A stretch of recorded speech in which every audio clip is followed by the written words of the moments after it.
kapasitas yang besar, kita tidak bisa menggunakan es batu yang balok. Jadi es yang kotak-kotak itu tidak bisa, hasilnya nanti akan keras.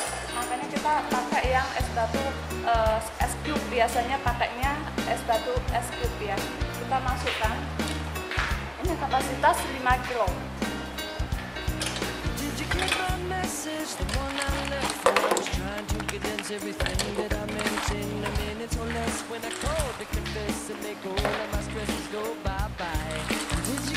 Sudah penuh es batunya, kita isi